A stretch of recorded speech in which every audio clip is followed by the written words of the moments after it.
Hello, my name is Rachel O'Brien. I'm the owner of True Light Yoga, and today's video is mostly for yoga teachers. So we're going to be talking about the difference between retraction and protraction of the shoulder blades for the pose of crow, and why I think it's best to do protraction of the shoulder blades, which is a separation of the shoulder blades in crow to lead into a option for half crow or other movements like crow push-ups or just finding lightness in the pose.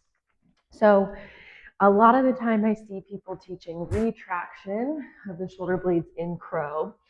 Retraction, just to go over again, is a squeezing of the shoulder blades together. We get more access to that if we lift the shoulders and then squeeze them back together.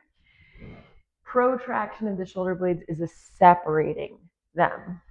So throughout the class, I would use the phrase of find space between your shoulder blades or push down to lift up, because you'll see that you actually get taller as you push down and find space between the shoulder blades. I'm going to show you different layering postures that you would put in your class to teach your students to do that, to give them access in crow pose.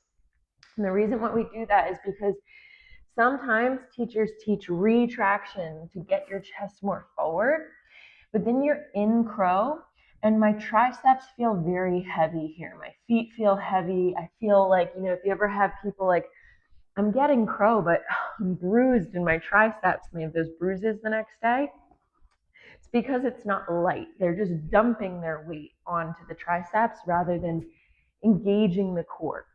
When we protract the shoulder blades and create space, we're using serratus anterior to create that space, which feeds into our core.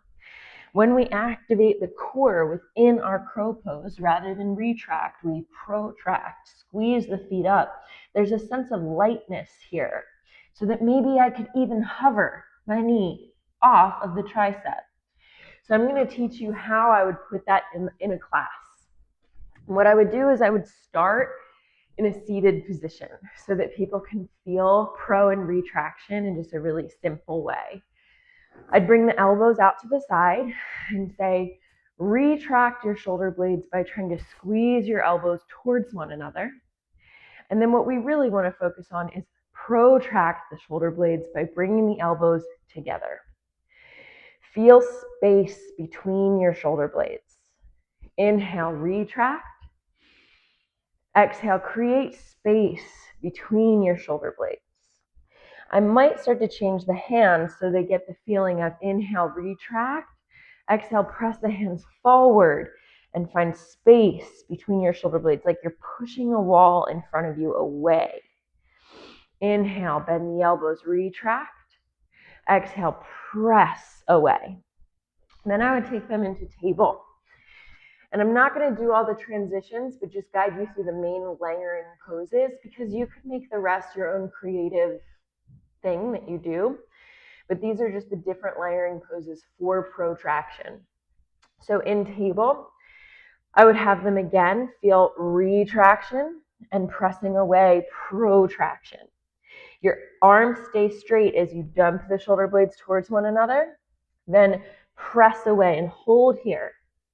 Find space between your shoulder blades.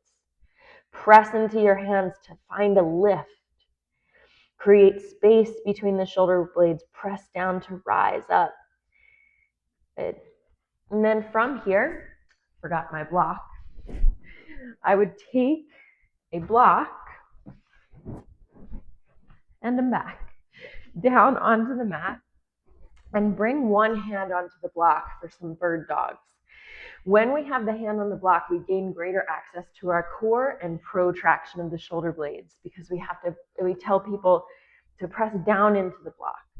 So bring the right hand into the block, left hand reaches. Inhale, extend back leg.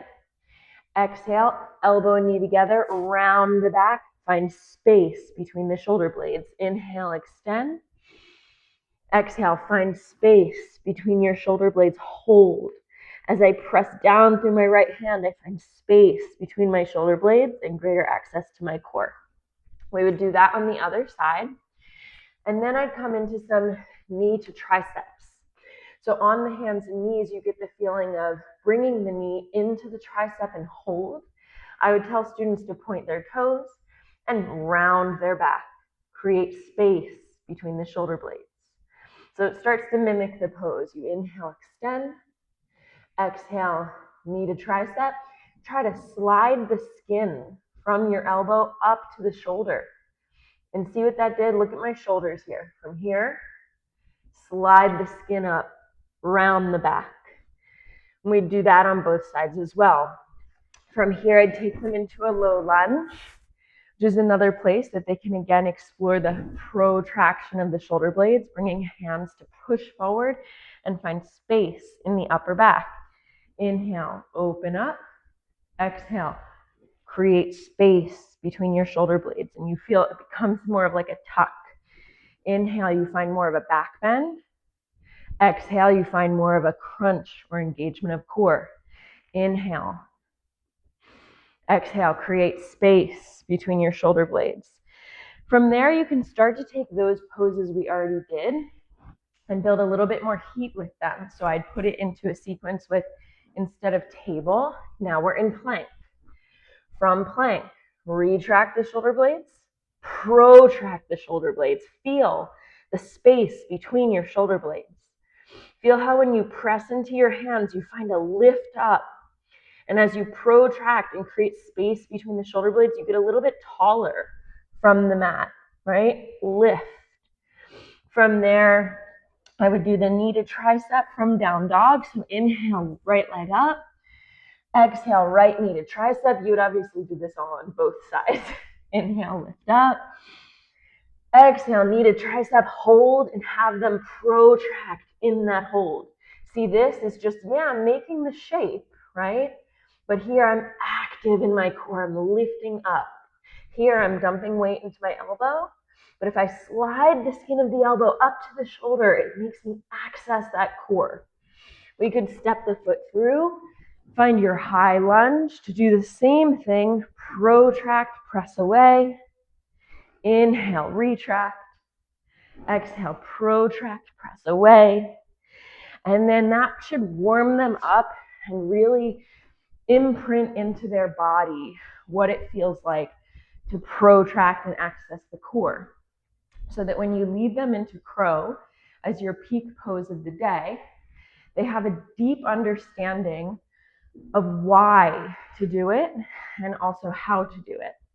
When you arrive at crow, knees come to triceps, protract as you lean forward. Don't use the shoulder blades retracting to get yourself forward and dump the weight. Protract as you lean forward. Maybe you lift a foot, maybe the other foot. Now they could see the difference here if they wanted with some crow push-ups. So maybe the aim is to hold crow. Maybe the aim is to find those crow push-ups. So you bend the elbows and retract, then exhale. Find space between the shoulders. This should give them a sense of lightness in their crow pose, of activation, of lifting up and engagement of core that might lend to the ability to take half crow, which would be finding that really stable crow pose, protract the shoulders, maybe press so much, find so much space between the shoulders that you can hover a knee and then send it up and back. And that is a pretty good blueprint for a class to teach your students, not just to instruct them and say, take crow pose, but how we can teach them something about their body and start putting people in crow pose without bruising their triceps. If you have any questions about this, let me know. I'd love to discuss, talk, and hear how you do it. And if you want more videos like this with class blueprints and ideas, then comment and let me know. Thank you for listening.